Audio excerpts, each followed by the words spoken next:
بسم الله الرحمن الرحيم. اهلا وسهلا بحضراتكم متابعين عادل الزنط في كل مكان وبرنامج كلام من الاخر. يمكن لا حديث يعلو فوق خبر وفاة اللاعب احمد رفعت الله يرحمه. كل القنوات، كل الصحف، كل المواقع، جميع وسائل التواصل الاجتماعي المرئية والمسموعة والمكتوبة مفيش حد بيتكلم غير عن وفاة اللاعب احمد رفعت، لاعب منتخب مصر ونادي فيوتشر سابقا اللي هو دلوقتي مودر سبورت.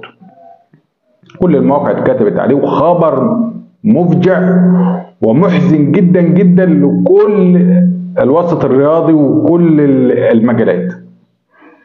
يعني لما يكون انسان معاك موجود وبيلعب وبيتكلم وبيروح وبيجري زي الفل، وفجأة يعني يقع في أرض الملعب ويخطف قلوب الجميع، وبعدين يقعد فترة تحت الجهاز التنفس الصناعي وتتوالى الأخبار ومين قال ومين عاد، وربنا يريد إنه يرجع تاني للحياة ويطلع في التلفزيون مع إبراهيم فايق ويتكلم، وفجأة النهاردة توفاها الله.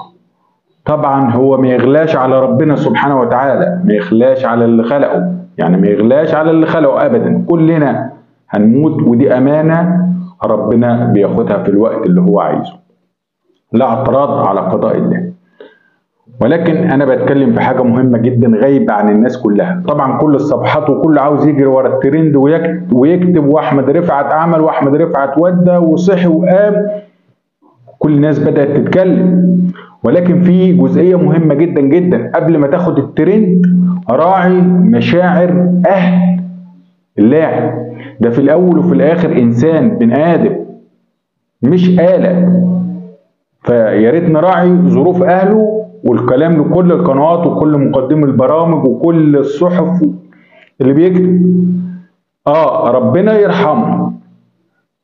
اما مات ازاي والقصه والحدوده ده لازم نتكلم فيه بعد كده، بعد الدنيا ما تهدى، علشان خاطر الموضوع ما ينفعش يتسكت عنه.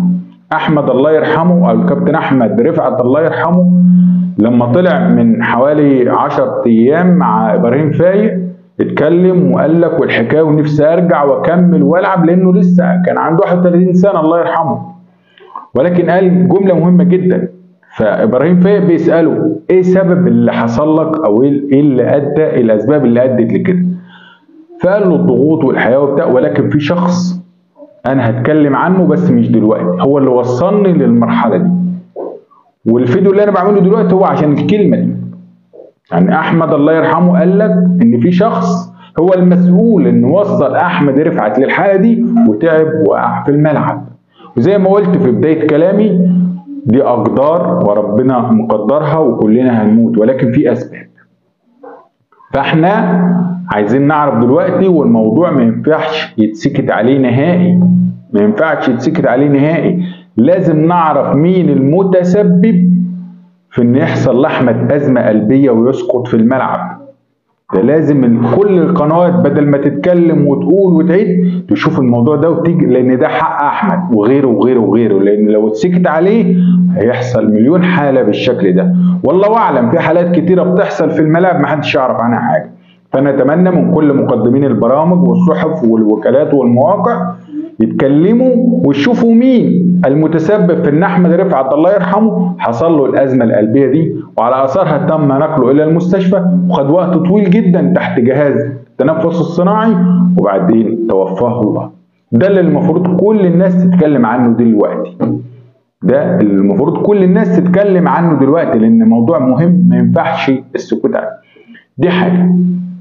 الحاجه الثانيه، يمكن ماجد سامي رئيس نادي وادي دجله قال حاجه مهمه جدا جدا على صفحته النهارده. قال لك بعد اللي حصل لاحمد رفعت، هل برضه الاتحاد المصري لكره القدم ورابطه الانديه هيخلوا المباريات في العصر زي ما بتتلعب وفي شهر 7 وفي شهر 8؟ وارد جدا يحصل نفس اللي حصل لاحمد رفعت لكل اللعيبه، لان ما تنساش في المقام الاول اللاعب ده انسان، زي ما قلت انسان وبشر، مش مكنه شغاله. ده المكنه بتريح فده بشر من لحم ودم، فمطلوب منه يريح، مطلوب منه يكون مهيئ نفسيا سواء في الجو سواء في الظروف. فهل فعلا الاتحاد المصري لكرة القدم ورابطة الأندية هيخلوا المباريات الساعة 3 و4 العصر وفي شهر 7 و8؟ يعني احنا بنشتكي دلوقتي واحنا لسه في أوائل شهر 7، لسه شهر 7 وشهر 8 ونص شهر 9. هما بيقولوا ان الدوري هينتهي في شهر 8، ولكن في الفترة دي هل المباريات فعلا هتتلعب في الحر الشديد ده في الساعة 4 والساعة 3 العصر؟ حاجة مهمة جدا جدا. كمان أتمنى من كل الأندية إلزاما أن يكون في طبيب نفسي في كل فريق. ليه؟ لأن زي ما قلت اللاعب ده بشر، أنت ما تعرفش هو جاي نفسيته عاملة إزاي. ما هو بشر موجود في البيت، أكيد عنده مشاكل في البيت، عنده مشاكل مع أهله مع مراته مع أولاده مع حتته في شغله في أي مكان، عنده مشاكل. يعني بنلاحظ في ايام بيقول لك اللعيب النهارده مش في يوم، اللعيب ده ما جاش النهارده، اللعيب ده حصل له كذا. ما انت ما تعرفش نفسيته ايه ومطالب ان هو يلعب ويأدي في الملعب. طب مش قبل ما نطلب منه انه يأدي ويلعب نعرف هو مهيأ نفسيا انه يلعب؟ هل عنده مشاكل ما عندوش؟ ايه اللي حصل له؟ ولا هي كل القصة احنا بننظر للعيب انه بياخد فلوس فلازم يذبح نفسه في الملعب؟ في الاول وفي الاخر ده بشر. في فرق ما بين اللعيب اللي جاي يتدلع ويتمرقع زي ما بيقولوا، اسف في اللفظ، وفي لعيب عنده مشاكل نفسية وعنده مشاكل في البيت وعنده مشاكل في الشغل وجاي يعني مجبر انه هيلعب لانه مضى عقد وواخد فلوس فلازم يلعب، فما يقدرش يقول مش هلعب حتى لو نفسيته تعبانه. فاحنا نعرف ازاي نفسيته تعبانه؟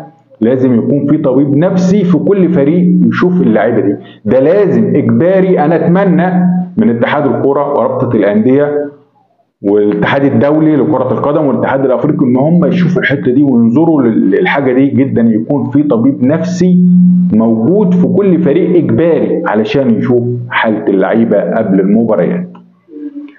في النهايه اتمنى وبضم صوته لصوت كابتن او الاستاذ او المهندس ماجد سامي رئيس نادي وادي دجله، يا ريت مواعيد المباريات ما تكونش 3 و4 العصر وفي شهر 7 وشهر 8 بالاخص.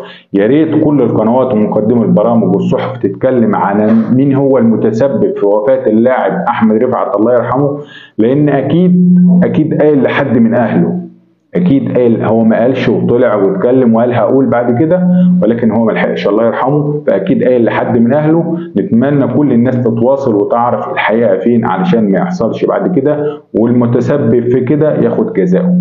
كمان زي ما قلت اتمنى يكون طبيب نفسي في كل فريق، ده محل دراسه.